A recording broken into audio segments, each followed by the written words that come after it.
ब्रह्मांड में इंसानों का वजूद।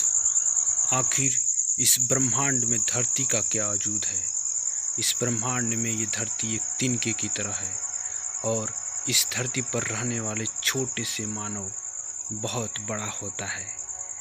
कहने तो इंसान बहुत बड़ा होता है, लेकिन जब इस धरती की, इस ब्रह्मांड में कोई औकात नहीं तो इंसान की क्या औकात होगी।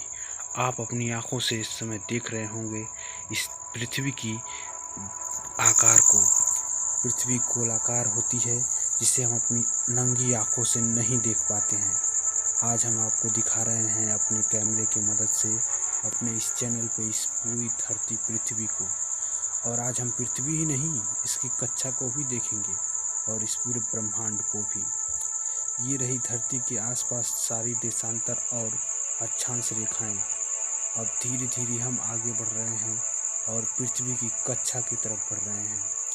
ये देखिए, अब पृथ्वी की कक्षा और उस जिस अंश पर जब पृथ्वी घूर्णन करती है वो उसका चक्कर, और जो वहाँ दूर आपको दिख रहा होगा वो हमारा सन है, जो एक तारा है।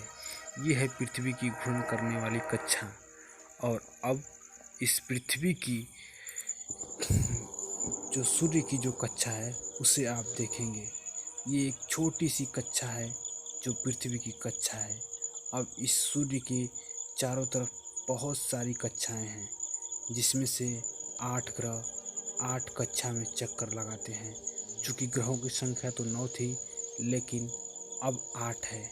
और देखिए आप, पृथ्वी कितनी छोटी हो गई अपनी कक्षा पे, और पृथ्वी तीसरे नंबर पर आती है। और पृथ्वी देखिए कितनी छोटी हो गई। ये सूर्य की सभी कक्षाएं हैं, जिसमें ये बीच में जो आपको सन दिख रहा होगा वो सूरज है, और इसके चारों तरफ 9 कक्षाएं होंगी, जिसमें प्रत्येक कक्षा में एक एक ग्रह है। मर्क्यूरी, वीनस आप लिखा हुआ पढ़ रहे होंगे, और अर्थ और मार्स भी।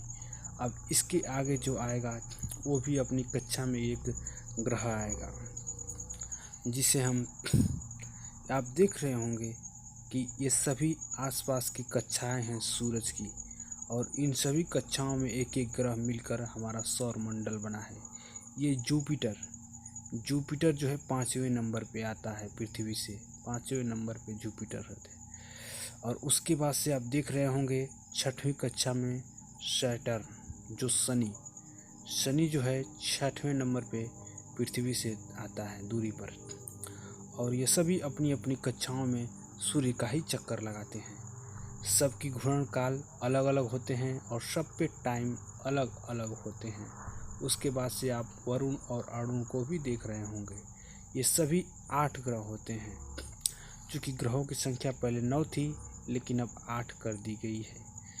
तो आप देख रहे होंगे इस सौर मंडल में, ये पूरा सौर मंडल है, और इस सौर मंडल में पृथ्वी की तो बहुत औकात थोड़ी है।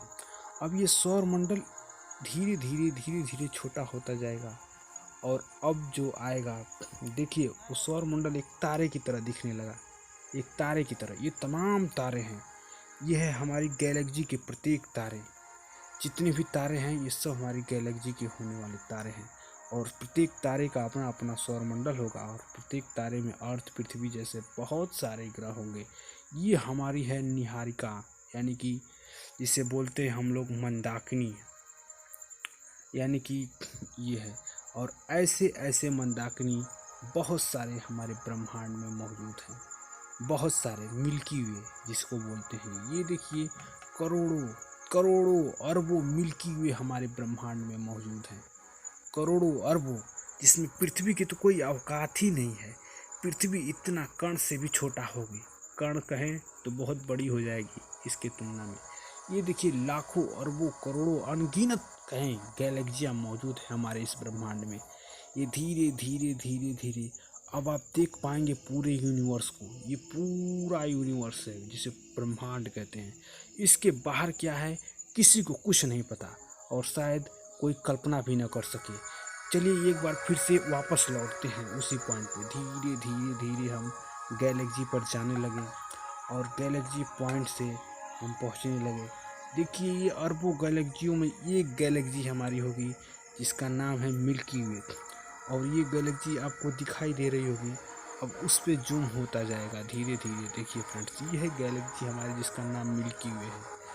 अब हम इसमें जब एंटर करेंगे तो फिर से धीरे धीरे अंदर जाते हुए हम फिर से इस गैलेक्सी में करोड़ों अरबों सूर्य जैसे तारे को महसूस करेंगे। देखिए अरबों खरबों, ये प्रत्येक तारा अपना अपना सौरमंडल रखता है, प्रत्येक तारा। और हमारे हिसाब से सूर्य से हजारों गुना प्रकाश वाले तारे मौजूद हैं। तो अब इसी तारों में एक तारा अपना सूर्य है, जिस सूर्य के पास 8 ग्रह हैं और उन्हीं 8 ग्रहों में से एक ग्रह हमारी पृथ्वी है। तो चलिए देखिए, ये है हमारी सौरमंडल और इसी सौरमंडल के बीच में ये हमारा सन सूरज है।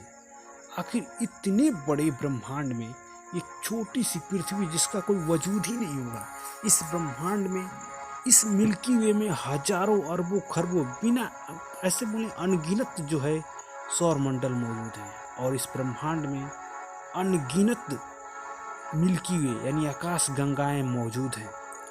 और इस ब्रह्मांड में इस पृथ्वी की तो कोई वजूद ही नहीं होगी, और उस ब्रह्मांड के बाद पता नहीं क्या क्या है, ये तो किसी को नहीं मालूम। आप देख पा रहे हैं पृथ्वी कितनी बड़ी है, जिसे आँखों से ऐसे गोलाकार देखना एक असंभव है। हम कितना ही दूर तक देखते हैं लेकिन पृथ्वी हमें गोलाकार नहीं दिखती है। वैसे आप जब बादल की तरफ देखते होंगे तो ऐसा लगता है कि बादल जो कहीं जाकर गिरा हुआ है। वह ऐसा महसूस इसलिए होता है क्योंकि पृथ्वी गोलाकार है। पृथ्वी गोलाकार है इसीलिए हमें बादल ऐसा लगता है कि कहीं ना कहीं गिरा हुआ है। तो आप देख रहे होंगे कि जब इस ब्रह्मांड में इस पृथ्वी का कोई वजूद ही नहीं, तो इस पृथ्वी पर पता नहीं कैसे बड़े बड़े इंसान पैदा हो जाते हैं। कोई पैसे रुपये में बड़ा तो कोई सबसे बड़ा। तो चलिए फ्रेंड्स, इसके लिए बाय, और मिलते हैं अगले वीडियो में। Bye bye.